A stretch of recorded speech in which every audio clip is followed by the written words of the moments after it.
यह रास्ता उसने खुद अपनाया, वालिद को कत्ल किया, उससे पहले वालदा पे तशद्दुद करता रहा। जब ये पैदा हुआ था बाप कितना खुश था? बाप बहुत खुश थी, उसने इतनी मिठाई बांटी, टोकरियां के टोकरियां। पता नहीं था ये बड़ा होगा और ये मेरा ही कातिल फिर बनेगा। उसके हाथ पांव बांध के उससे मारते रहे, दुनिया सुनती रही। वो कहता रहा बेटा मुझे जाने दो, जिमे का टाइम हो गया, मैंने जिमा पढ़ना। बाप को खुद ही कत्ल किया तशद्दुद करके, बीवी के साथ मिलकर। अब बदवाएं भी ले रहा है वो, सलाखों के पीछे है। जलालत उसके मुकद्दर में लिखी जा चुकी है।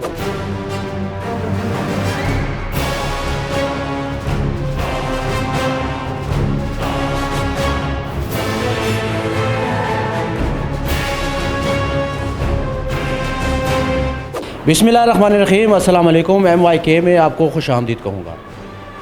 वक्त बेटे ने, नाफरमान बेटे ने अपने वालिद को रस्सियों से बांधकर अपनी बीवी के साथ मिलकर सिर्फ मकान हथियाने के चक्कर में इन डंडों के साथ तशद्दुद करके, ये मेरे हाथ में आप देख सकते हैं, यानी कि तशद्दुद करके कत्ल कर डाला और अपनी छत जो है वो अपने हाथों से ही छीन ली।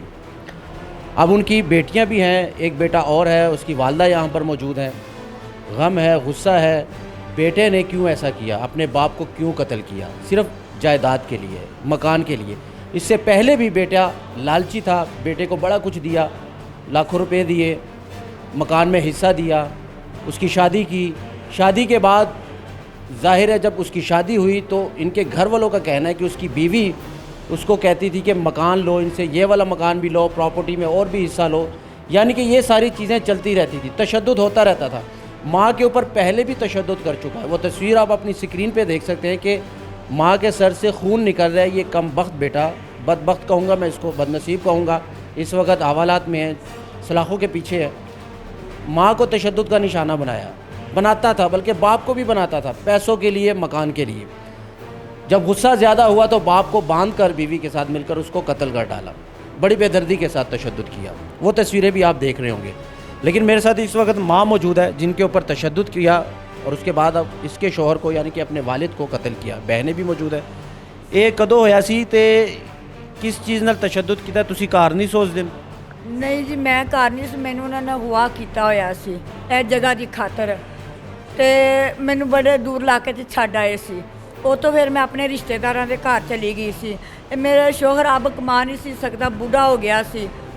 रमज़ान में रोज़े रखता सी, किराया नहीं सी देता जाता। 2 साल हो गए से हमें इसने निकाला हुआ सी। सन 2020 में 12वें महीने को 23 तारीख को उस टाइम भी इन्होंने 15-16 बंदे लियाते। 4 इसके साले सी, एक इसकी सस सी, कि सोहरा सी, इनकी बीवी सी। उदों भी बाप नूं तीसरी मंजिल तो धरू के लिया के इन्होंने मारिया बन के। कहते सी इनका अंगूठा लवाओ, नहीं लाएगा इनका अंगूठा कट दवो, ज़बरदस्ती। फिर मैनू भी इन्होंने दरवाज़ा गेट तोड़ के अंदर दुकान से बालों से पकड़ के, बाजुओं से पकड़ के इधर से धरू के लेके गए, पूरी गली में धरूया इन्होंने। ये तो लाडला सी की सी? लाडला भी सी बेटा। मेरी पहले 2 बेटियां बड़े ऑपरेशन से हुई सी। उससे बाद इसको मनतों से लिया सी, मिठाइयाँ वंडियाँ, मनता मन के लिया। इसको इतने लाडों से, प्यारों से इसको। जब ये पैदा हुआ था बाप कितना खुश था? बाप बहुत खुश थी, उसने इतनी मिठाई बांटी, टोकरियां के टोकरियां बांटियां उसने। तो पता नहीं था ये बड़ा होगा और ये मेरा ही कातिल बनेगा। ये दरिंदा होगा, दरिंदा मुझे अपनी बीवी दरिंदी लाएगा, बीवी के साथ मिलके मुझे कत्ल करेगा। उसको नहीं सी ये पता। वो कोई भी चीज़ खाता सी, खाना खाता सी ना, वो जो बोटियाँ होती है सी निकाल के इस दरिंदे को देता सी। कहता सी ये दरिंदा मेरा बड़ा महंगा है। हमें नहीं सी पता ये दरिंदी हम लाएंगे, दरिंदी ऐसे करेगी। दरिंदगी ये जो दरिंदी है इसकी पहले भी 2 शादियाँ हुई हैं सी। इसके जो भाई दरिंदे हैं ना, वो लालची सी बहन की कमाई खाते थे। नहीं तो बेटे को समझाया नहीं था, बेटे को समझाते नहीं थे, वालिद भी नहीं समझाता था, बस लाडला बनाया हुआ था उसको। नहीं, उस पहले शादी से पहले तो कीड़ी को भी नहीं दिखाता था, कीड़ी भी को भी दुख नहीं सी देता, इतना शरीफ था। इसको यानी कि शादी के बाद ये जालिम हो गया। शादी से बाद जालिम हो गया। फिर इसने, इसकी बीवी ने सोना चोरी किया, अपने अम्मी के घर दे आई। फिर उससे भी लड़ाई शुरू हो गई, कहती मैंने नहीं चोरी। यानी कि ये लड़ाइयाँ शुरू हो गई थी और ये सिलसिला शुरू हो गया था। अच्छा, जिस दिन कत्ल किया उस दिन घर में कोई भी नहीं था, वालिद कहाँ था, ये क्या कर रहा था, आप कहाँ थी? मैं नहीं सी इधर, मैं बहावलपुर में थे। ठीक है। बेटियां उसके कहती सी भी अम्मी भी अब बूढ़ी हो गई है, ये बच्चा है छोटा, ये भी नहीं कमाता, अबू आप भी नहीं कमाते, दर बदर रो रहे हैं। किराए वालों ने भी जवाब दे दिया, बाबा अपना सामान चुको जाओ, हमें किराया नहीं देते आप।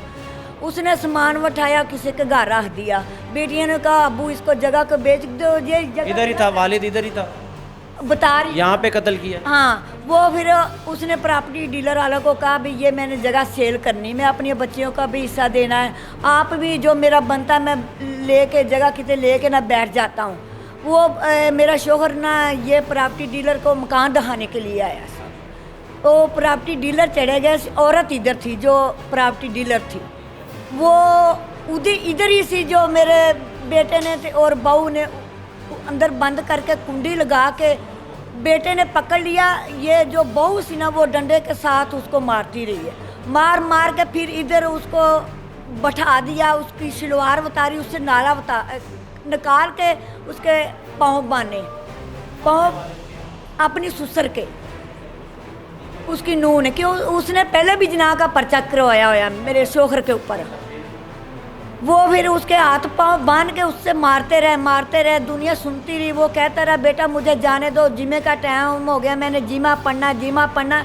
बहू कहती सी आप जो प्रॉपर्टी बेचने आए हो इसका मज़ा चखाएंगे, आज आप जिंदा नहीं जाएंगे, तुम्हें कब्र में तुम्हारी नमाज जिमा जो भी कब्र में पढ़ोगे, आपको जिंदा नहीं जाने देंगे। इधर मोहल्ले में औरतें बताती सी, कहते सी उसकी आवाज़ जाती सी बेटा मुझे जिमा पढ़ने जाने दो, जिमे का टाइम हो गया। कहता उसकी जो यानी कि डंडों से मार के कत्ल कर दिया। ये उसका ये सिर पीछे से ना डंडे मार के उसकी हड्डी क्रैक हो गई सी, वो खून ब्लड जरा अंदर जाता रहा, ये कंबर ये लगते हैं सारे हेड इंजरी हो गई थी। अच्छा, तो आपका शोहर कैसा आदमी था, याद आती है कोई बात याद आती है? याद आती है, अभी महल्लेदार भी आए से, अगे भी इंटरव्यू लेने वाले आए थे मीडिया वाले, वो इधर महल्लेदार भी बता रही थी, ये कहती थी ये 5 वक्त का नमाजी सी, तैयत गुजार सी, अल्लाह के नाम उसने ज़ुबानी याद किए हुए सी। इतना शरीफ आदमी सी, इतना कोई मोहल्ले में शरीफ नहीं था जितने ये भाई शरीफ था। इसने ये तो देखो दरिंदे ने क्या किया, जायदाद की खातर अपनी छाती छीन ली है, मुझे मेरा सिर का ताज ही छीन लिया है, मुझे बेवा कर दिया। अब मेरा कोई बेटा सहारा नहीं रह गया, मैं अब किधर जाऊँ, किसके सहारे जीऊँ? वो क्या अभी भी नहीं मान रहा, दरिंदा अभी भी नहीं मान रहा। मैंने बहन भी मौजूद है, आपको याद आती है अपने वालिद की, कैसे आदमी थे, प्यार करते थे आपको, कितना कौन सी बात ज़्यादा याद आती है आप? हमारे अब्बू हमसे बड़ा प्यार करते थे, हमने मुंह से जो भी निकालना ना अभी निकालना नहीं, उन्होंने फ़ौरन हमें ला के देना, हमसे बहुत प्यार करते थे। वो फेरी लगाते थे और फेरी लगा के उन्होंने ना कभी धूप देखनी, ना कभी छाँव देखनी, ना ही आंधियाँ बारिश तूफान देखना, उन्होंने हमारे लिए कमा के लाना। रोज़े रखते होते थे, उन्होंने सारे रोज़े रखने, 5 के नमाजी थे और हमारे लिए कमा के लाते होते थे कि मेरे बच्चे किसी चीज़ के लिए इन्हें ना तरसें, इसकी हर एक ख्वाहिश पूरी की। इसने कहा मैंने बाहर जाना दुबई में, उन्होंने कर्ज़ा उठा के इसको बाहर भेजा। फिर इसने कहा कि मैंने क्या उसका नाम है अब मुझे दुकान डाल के दो, उन्होंने इसे दुकान डाल के दी। इसने कहा मैंने ये चीज़ लेनी, उन्होंने सब इसकी ख्वाहिश पूरी, हाँ जी ख्वाहिशें पूरी। आखिर में वालिद को किस हालत में देखा था? कभी उम्मीद थी कि मेरा भाई जिसको वालिद ने इतना प्यार से बड़ा किया, हमारे मुंह से छीन कर बेटे को ज़्यादा अच्छा दिया, कभी ये सोचा था कि हमारा भाई ऐसे करेगा अपनी बीवी के साथ मिलकर? नहीं, हमने कभी भी नहीं सोचा था क्या कि हमारा भाई ऐसा होगा। हमें तो क्या उसका नाम है, इस छोटे भाई की कॉल आई थी कि क्या उसका नाम है, उन्होंने अब्बू को अंदर बंद कर लिया है, तो इसने 15 पे कॉल की, पुलिस नहीं आई मौके पे, 2-3 दफ़ा कॉल की, फिर मेरे क्या उसका नाम है जेठ ने भी कॉल की, फिर पुलिस आई मौके पे, ये साथ आया, उन्होंने गेट वगैरह खुलवाया अंदर से, तो मेरे अब्बू की यहाँ पे लाश पड़ी हुई थी। वे मुर्दा हालत में वो पाए गए थे, कपड़े उनके उतरे हुए थे। उन्होंने क्या उसका नाम कह रहे थे, हमें इसके पे ना कहेंगे कि ये दहशतगर्द था। पहले तो दहशतगर्द का उन्होंने कहा, फिर उसने कहा कि ये ज़िना करने आया हुआ था मेरी बीवी से। हाँ जी, कि ज़िना करने आया हुआ था। आमद किस हालत दे विच सी जदों तुसी आए? सो खूनो खून सी मुर्दा पड़ा था, इधर जिधर चरपाई पड़ी ना, इधर सारा खून ही खून सा, मुर्दा पड़ा सा ख़त्म हो चुका था। जब ये हमारा बेटा आया, मेरी बेटी ने डीलरों को भेजा, उसने इसको अपने भाई को फ़ोन किया डीलरों ने फ़ोन किया तुम्हारे अब्बू को वो अंदर खींच के ले गए, कुंडी लगा ली है, उसको मार रहे हैं। ये बेटे को फ़ोन किया, ये हाई कोर्ट में था, ये मुंशी है, इसका फ़ोन नहीं सी मिल रहा। फिर उन्हें ये बहन को फ़ोन किया, अब्बू को अंदर मार रहे, आज अब्बू नहीं बचता, आप जाओ। एक कहती मैं किससे जाऊँ, मेरे पास तो कोई चीज़ भी नहीं है, इतनी दूर है, मैं कैसे जाऊँ। इसके आते आते फिर मेरे बेटे का फ़ोन मिल गया, उन्होंने कहा भाई वो अब्बू को ले गए हैं। उसको क्या सज़ा मिले, आप क्या चाहती हैं? वो आपका कहते हैं मरियम नवाज से, अमजद शहबाज से, शहबाज शरीफ से, नवाज शरीफ से, जैसे इसने मेरे शोहर को कत्ल किया है ऐसे इसकी बीवी को इसको सजाए मौत दी जाए, इसको फांसी का हुक्म दिया जाए, इसको जिंदा वापस ना छोड़ा जाए। जैसे वो मौत के काट में गया, इसको भी ऐसे ही जाना चाहिए। यानी कि आज माँ अपने बेटे के लिए ये चाहती है दिल से कि मेरे ये ऐसा हो जाए। यही मुझे इंसाफ चाहिए। मैं क्यों अल्लाह की बारगाह में भी दुनिया को भी दिखाऊं, ये दरिंदा और दरिंदियाँ जो ऐसे अपने ससुर और ससुराल वालों के साथ करें, उसको यही सजा मिलनी चाहिए।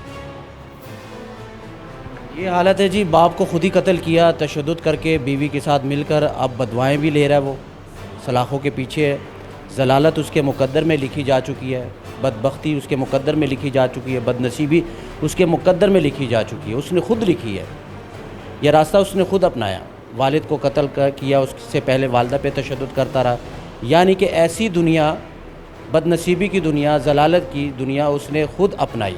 वो खुद चाहता था कि उसके साथ ऐसा हो। तो आज के MYK में सिर्फ इतना।